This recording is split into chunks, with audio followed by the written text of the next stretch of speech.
Monaco 64, home of alternative economics and contrarian views. Today I have the pleasure of speaking with Jon Forrest Little. Jon, welcome to the channel. How are you? Hey, it's great to be with you. I'm so honored, and we have a lot to unfold. I understand we may be doing maybe a series of these. So here we go. Let's get into it. Yeah, My background basically is I'm the publisher of the PickAxe, which can be found at the pickaxe.xyz. I didn't use .com or anything like that. I just, because I'm trying to be contrarian. You get to be contrarian in UK. I want to be contrarian here in Pittsburgh. So anyway, it's a pleasure to be here. I'm a big fan of your show, and thanks for having me on.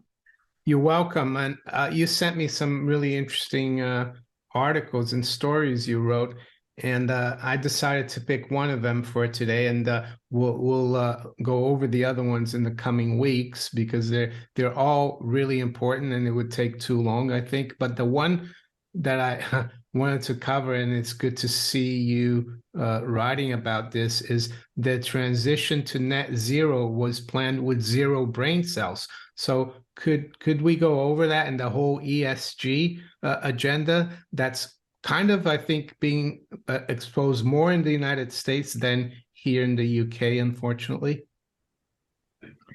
Yeah, initially, I think you're onto something there, Mario, in that we saw this rollout. It was basically a paper that was written saying that there'll be a transition to net zero by 2050. So this isn't going to happen overnight, but here we are getting close. And there are milestones based per decade on basically the overall, and in my opinion, the unrealistic emphasis on phasing out fossil fuels, or even more so to phase out the internal combustion engine. And we can talk about some of the scams that are linked to ESG. Stands for energy or societal and governance. So it's, or some people call it the green revolution. Yeah, I think it's And environment, social and governance, isn't it? yeah, that's it. Right. Yeah. It's hard to, all these have these acronyms that, are another way to confuse people, but it's basic. My opinion is that we all think renewables have their use in terms of, if I'm off grid, there's nothing wrong with solar. Likewise, there's nothing wrong with wind power.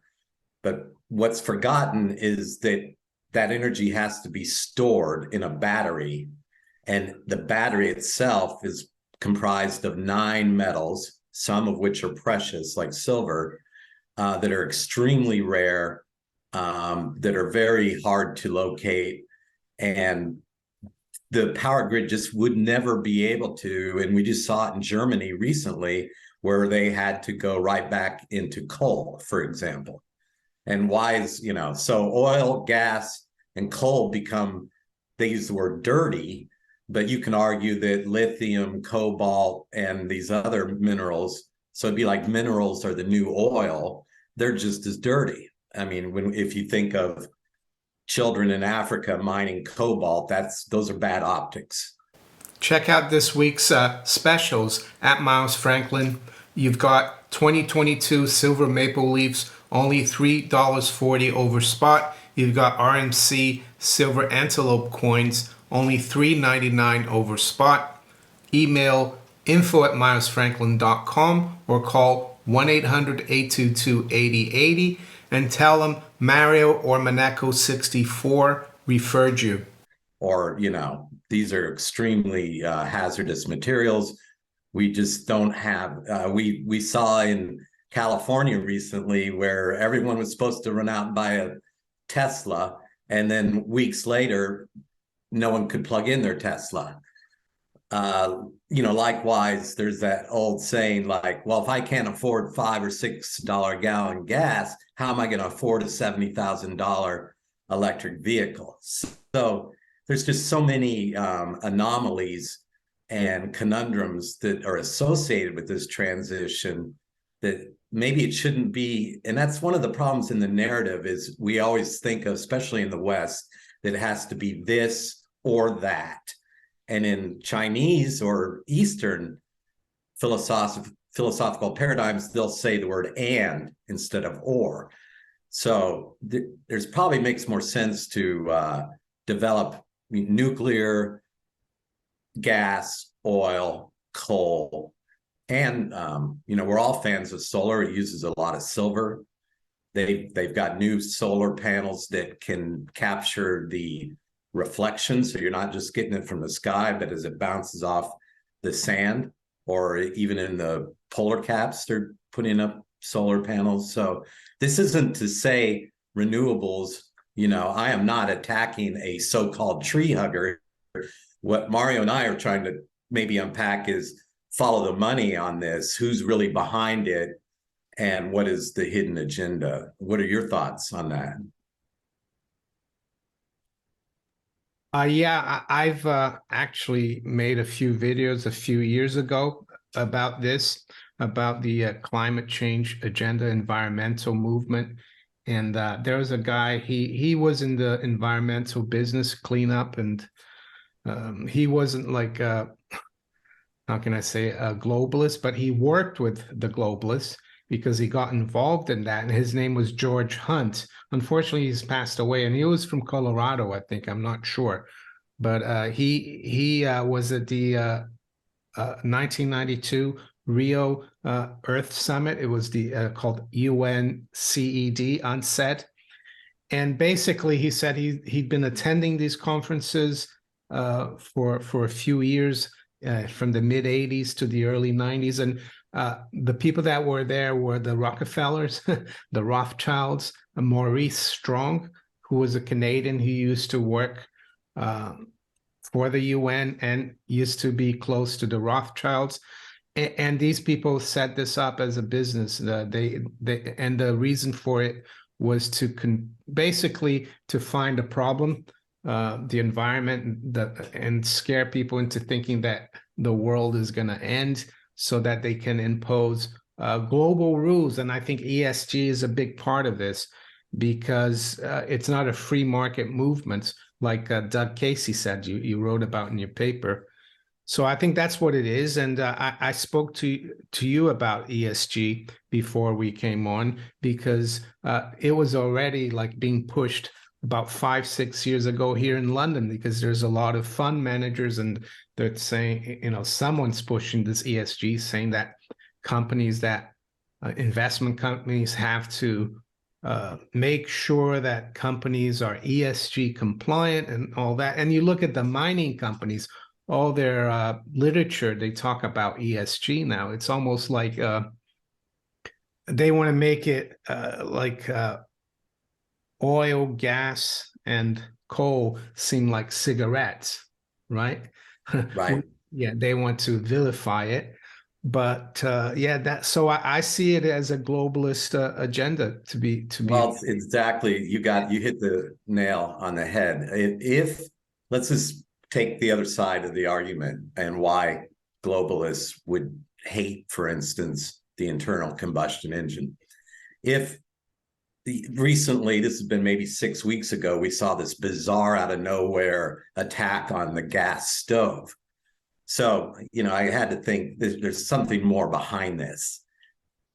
It's so much better if you're like a Klaus Schwab or a globalist, or you use words like all over the WEF website, they always use the word sustainability or the green movement, or being responsible, or buzzwords like that to, like you say, vilify. So let's say you attack the gas stove.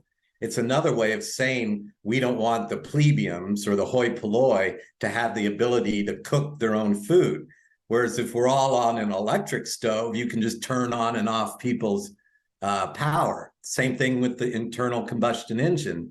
It represents freedom. I can always go and fuel it up and drive wherever I want to go. But in your part of the world where they're rolling out the 15-minute cities, which is a big push with the globalists under the guise of it being sustainable, And you look at the United Nations and their Agenda 21, and this has been going on with the Club of Rome and the League of Nations and any of these elitists or globalists.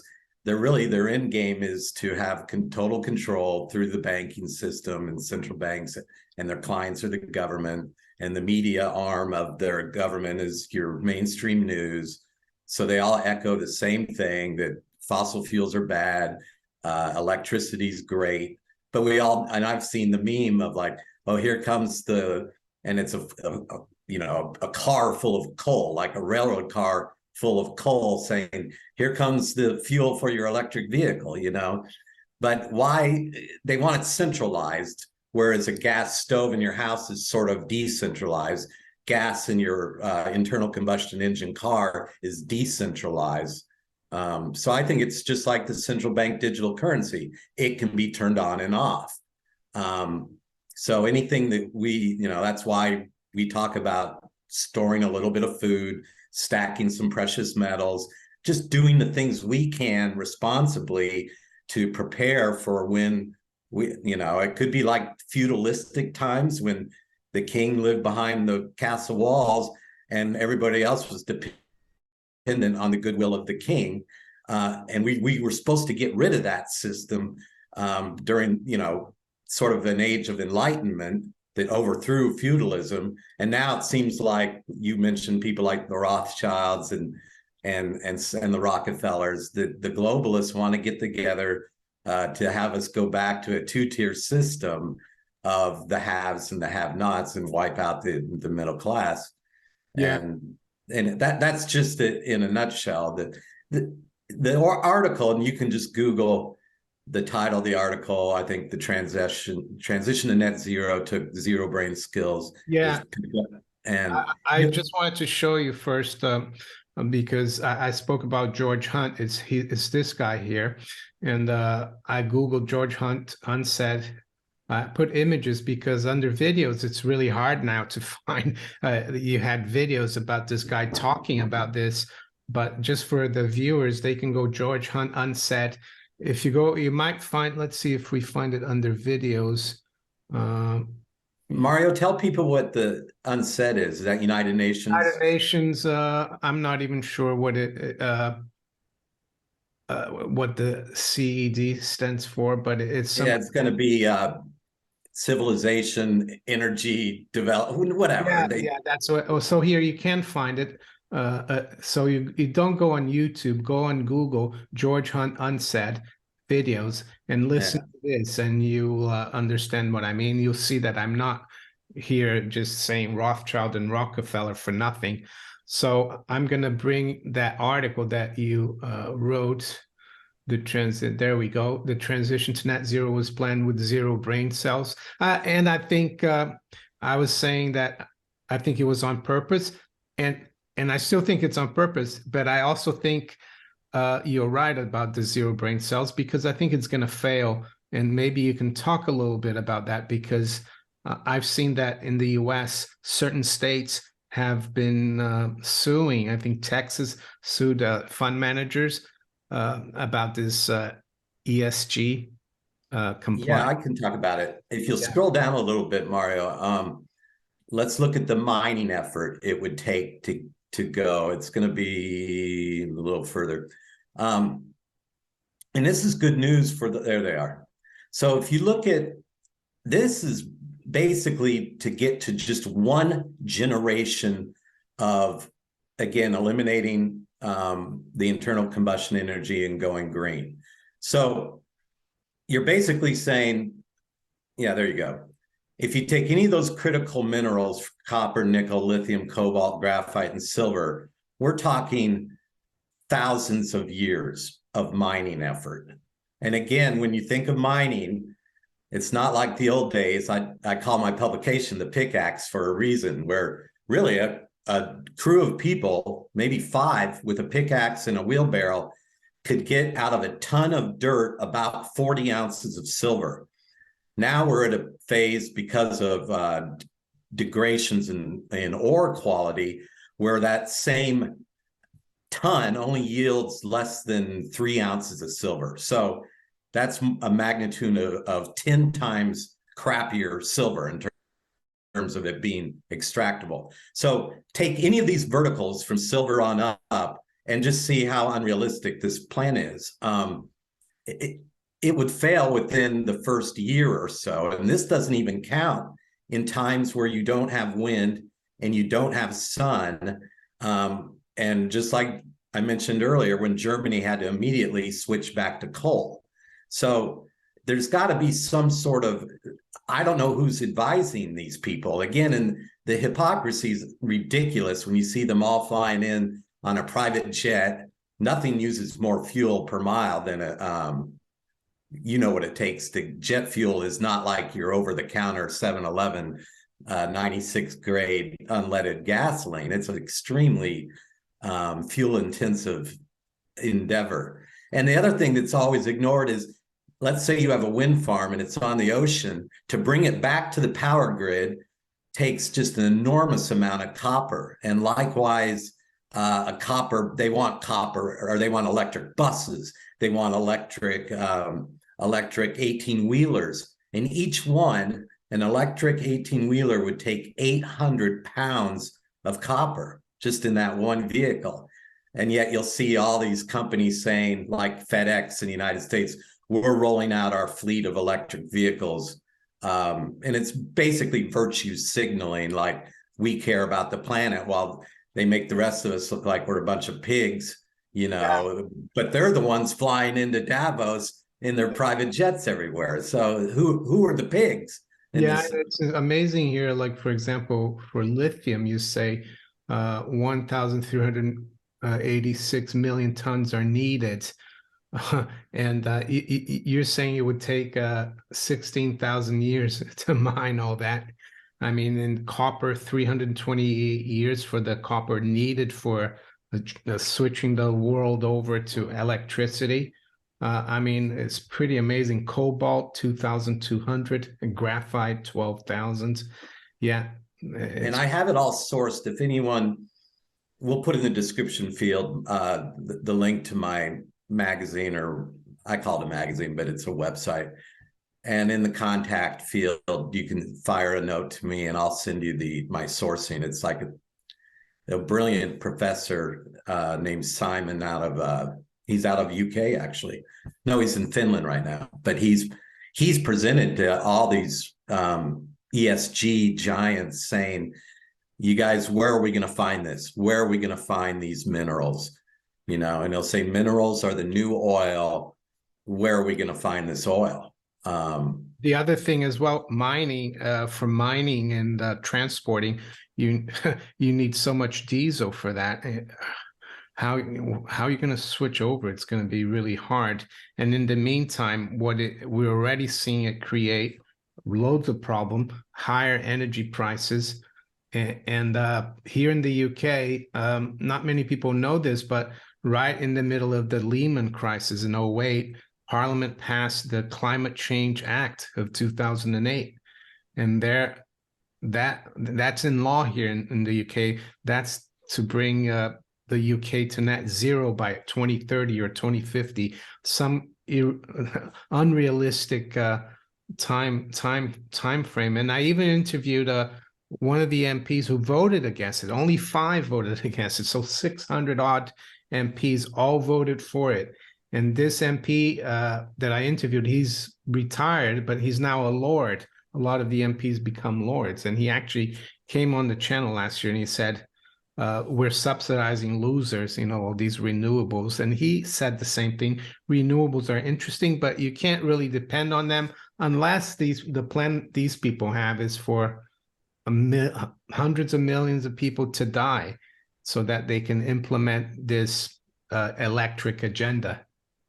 Well, yeah, I would say there's a pattern with recently. I'm not going to talk about the one thing that your YouTube won't let you talk about, but I think we all know what I'm saying in code. Let's look at things that have been unleashed on the population recently that resulted in what looks like a planned death, or we can call it depopulation. I mean, that is definitely the playbook of people like Bill Gates and Klaus Schwab and all the people that visited the island, right? I mean, it's and that's unrelated, and let the record show. That's when the prosecutor would say, objection, not germane. And I, who cares? We're on a channel right now, but it That's looks like, go ahead. it's a no, that's fine. A lot of these people, they're all on that list that went to that island anyway. Well, we're not allowed to see the list though, are we? Well, actually, I think it's already been published, Oh, but good. also look at Epstein's little black book that's public, which doesn't mean they all went to the island, but there's a lot of very important people on that list in that book. Yeah, and it's just one of these scams that are always packaged in some sort of it reminds me of like when the Pentagon here will say Operation Blue Sky, and the mission is to bomb people to smithereens. It's always the opposite of, or when they say something like the Inflation Reduction Act, it's actually the opposite. It's more like the Inflation Amplification Act. Um, so, the transition to net zero is never going to happen. We shouldn't even pretend like it is. We should all embrace being open-minded and exploring alternatives. I mean, you're in alternative media. I listen to you. I don't listen to Forbes or Bloomberg or Yahoo. Isn't that an ironic name? A bunch of Yahoos over there. But, we have to do our own research.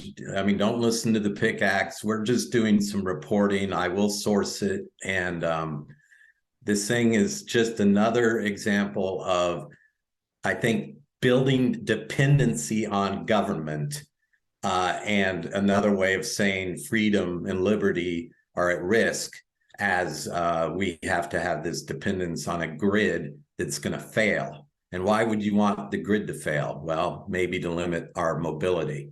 That's just one way to look at it.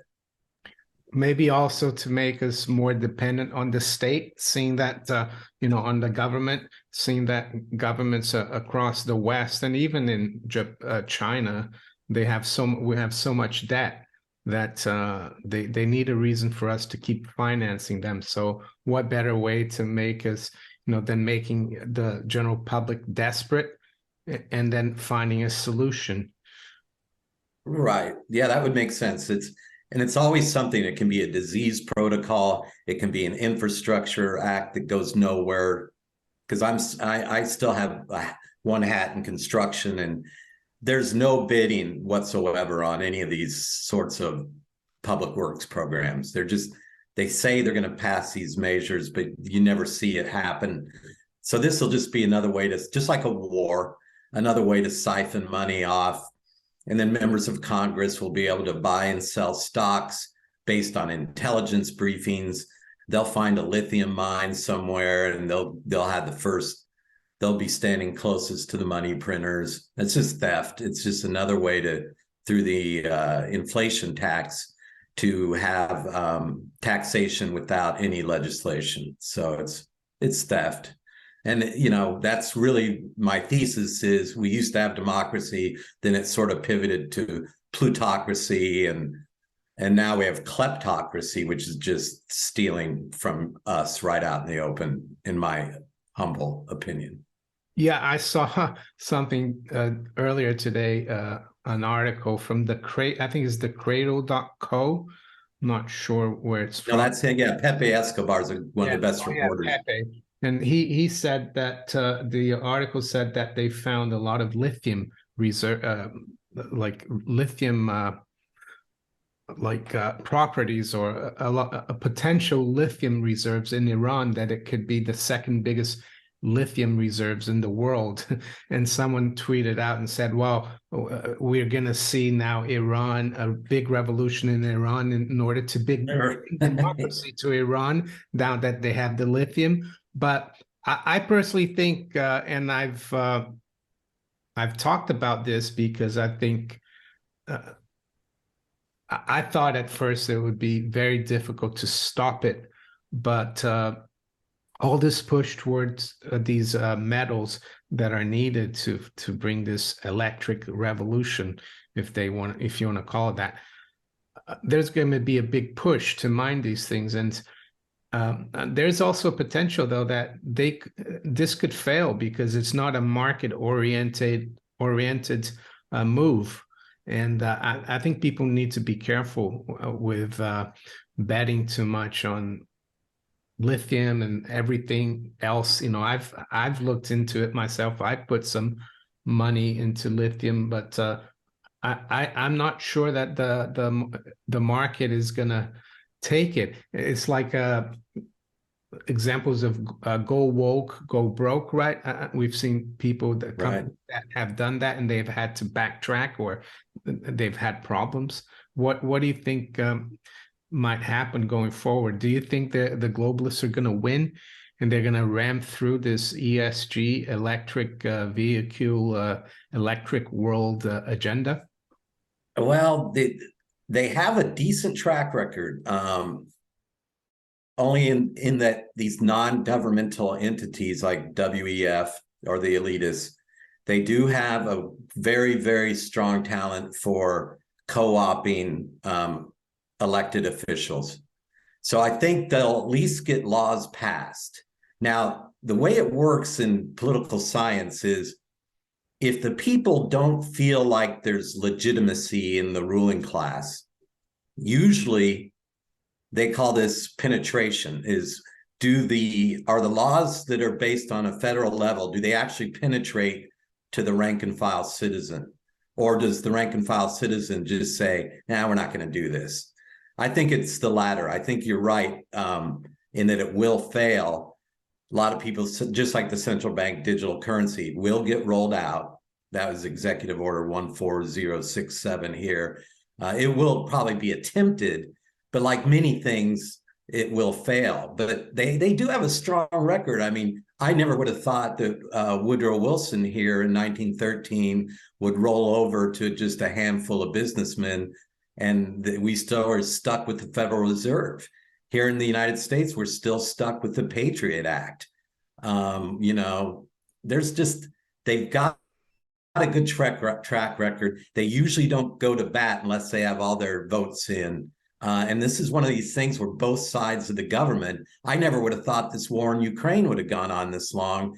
There's no resistance here in the United States, both sides of the aisle. Usually in the old days, you'd at least have one arm of the legislature voting against something. Now we're seeing more of the uniparty. And I don't know, at least in your part of the world, there seems to be more pluralism.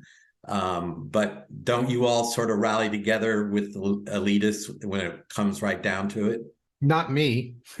No, I mean your The people, parliament. a lot of people, yeah, Parliament does. They're all in this Ukraine thing, and there are a lot of people who are awake. They were awake to what happened in 2020, that health thing.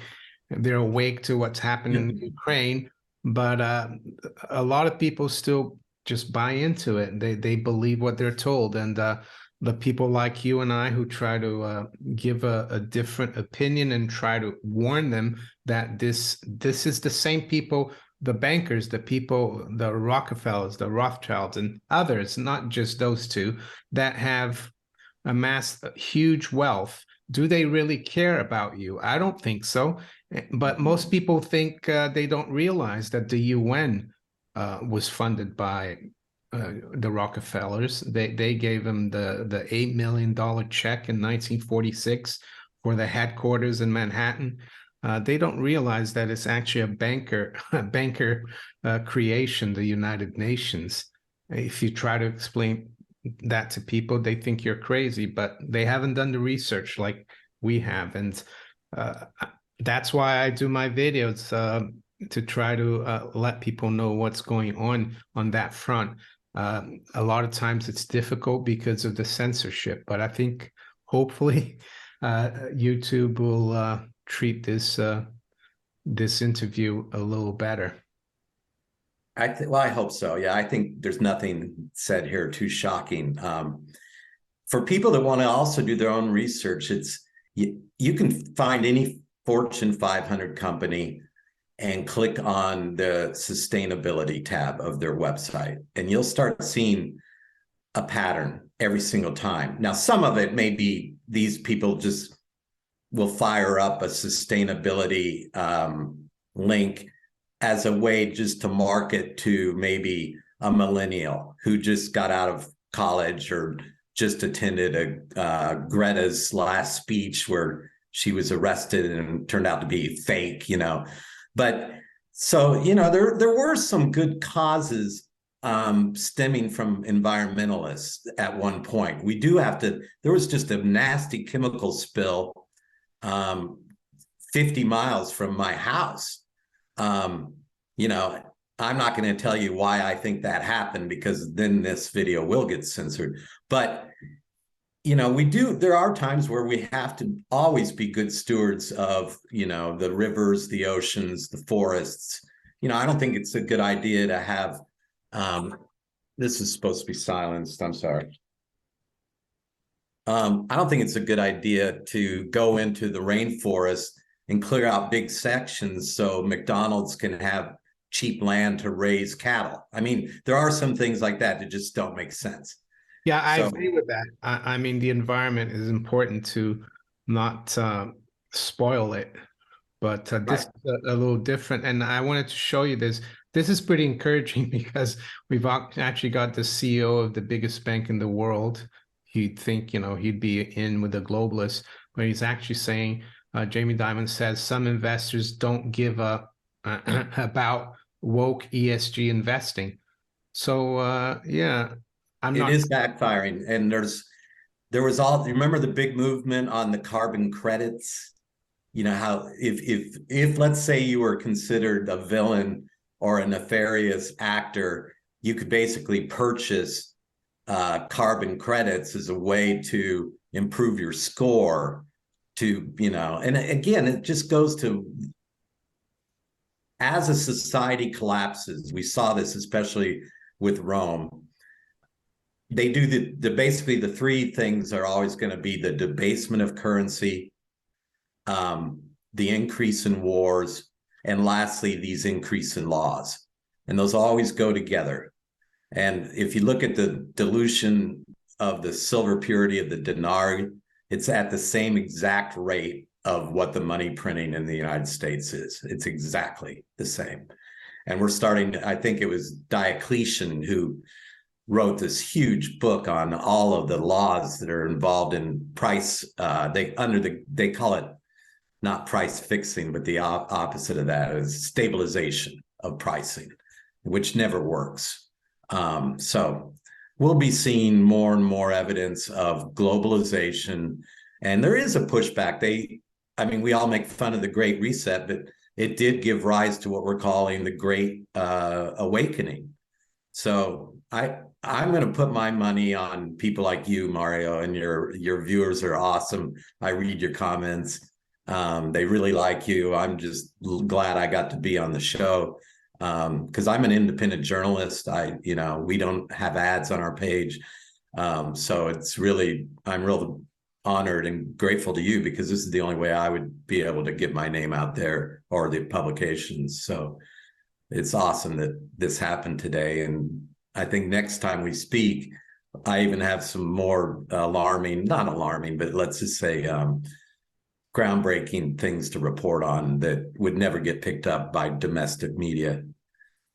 Great, John. It was great to have you, and I look forward to covering the next few topics, maybe next week and the week after. And I wish you a very good weekend. Yeah, likewise to you. Thank you.